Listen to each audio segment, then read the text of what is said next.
Denver taking its shot at hosting one of the world's biggest events. We'll have the latest on the attempts to put the Mile High City into the global spotlight in the summer of 2026. More problems for the big cats at the Denver Zoo. We're going to tell you about 11 new cases of COVID that have shown up in the animals. Are the COVID trends for people changing in Colorado? We've got new numbers from the state's hospitals. Once again, the news isn't good.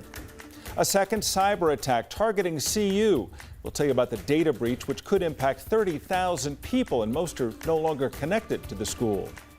Nearly a year's worth of rain fell across parts of California, but what is that storm going to do when it gets here?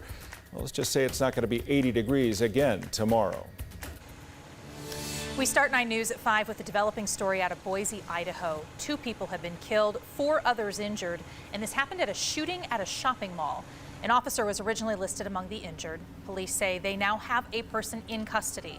The shooting happened at the Boise Town Square shopping mall. This is the biggest mall in Idaho's biggest city. Officers are also investigating another scene at a restaurant near the mall. We're also following a chase and a crash on I-70 in Brighton today. This one started when thieves tried to steal a vehicle at gunpoint. They got away, then officers spotted them on I-76. The suspect got off the interstate, but while trying to quickly get back on, they rolled the truck. 2 people inside were thrown out. They've been taken to the hospital, and a 3rd person is in custody. The concerning COVID trends that we've been seeing for the last couple of months are only getting worse here in Colorado. Late this afternoon, the state updating the hospital numbers, and once again, there's another new high for the year with 1,170 confirmed COVID patients. If you add in the 72 patients who are suspected of having COVID, that number climbs to 1,242, which would be the most since Christmas Eve and close to the peak of the very first wave of the virus back in the spring of 2020. Also, more COVID problems at the Denver Zoo. All 11 African lions tested positive after showing symptoms. Of course, recently 2 tigers at the zoo came down with COVID. All of the big cats were coughing, sneezing, and lethargic. The symptoms, though, are being described at this point as mild. So now all of the big cats at the Denver Zoo will be vaccinated once more doses of the animal-specific vaccine become available. CU says it has been hit by a cyber attack. It's the 2nd one for the university, and it happened just as they were testing new security measures. Notifications are now being sent out to 30,000 people this week to let them know about the data breach. Most of these people are no longer affiliated with CU as a student or an employee. Some files stored in the program that was hacked contain names, dates of birth, and phone numbers. The latest cyber attack is unrelated to one we saw at CU earlier this year. In just the last hour, South Metro Fire is saying that they are looking for 2 people who were at a Parker haunted house just before it caught fire. That incident started at around 2 a.m. in Fright Acres. That's near 20 Mile and Parker Roads. South Metro says they have surveillance footage that shows 2 people walking inside just before flames appeared on the video. The fire burned down the haunted house and some of the fields and hay bales nearby. Fire crews say no one was injured, though. The owner of a taco truck that sits in the haunted house lot was shocked to hear the news. She says while she didn't get much business from the haunted house customers, the owner was a regular. I do feel for them because so the owner comes to the food truck 2 or 3 times a day, and he gets food for his employees and him all the time. And I just don't understand why this happened. In a statement, the owner of Fright Acres says while we are devastated by the vandalism that took place to our business, as a premier attraction for the community and for our fans, we will persevere and continue through this season. We have no doubt that those involved will be held accountable for their actions. Election Day is still just over a week away, but today is an important deadline when it comes to voting. This is your last day to get those ballots in the mail. If you want them to be on time, make sure they're counted on time.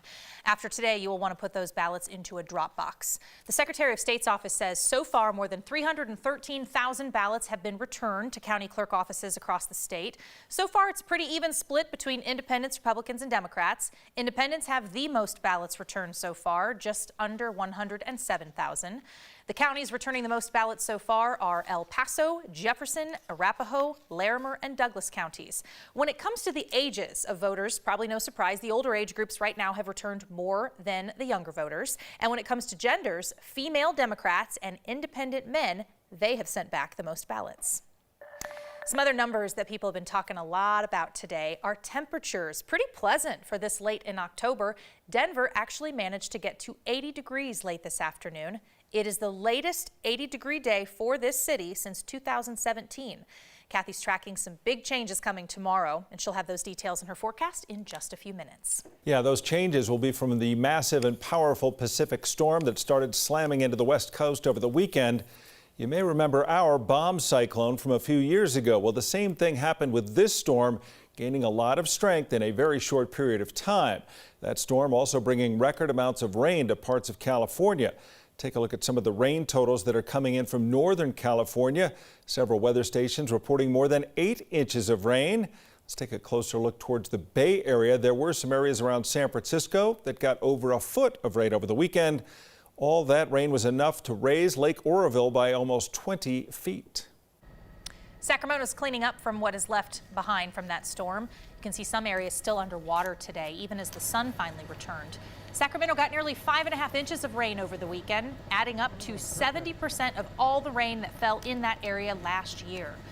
Also, you can listen to what the storm sounded like for people driving across the Golden Gate Bridge yesterday.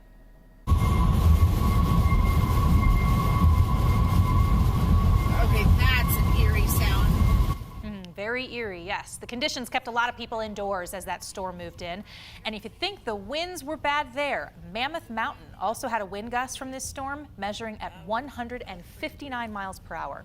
Well, thousands of 49er fans still showed up in that weather and stayed through the game last night with the Colts. The weather did have an impact on both the crowd and the game itself. It was close at the half. The fans started to head for drier places when Indianapolis started to pull away. In the second half, they won the game 30-18. What's left of that storm is going to impact another game tonight. Taking a look now at Seattle, where the Seahawks will take on the Saints in about an hour. It has been raining most of the day. The rain is expected to last into the evening with temperatures in the 50s. The wind, again, might be a really big problem. Gusts could be 20 to 30 miles an hour tonight.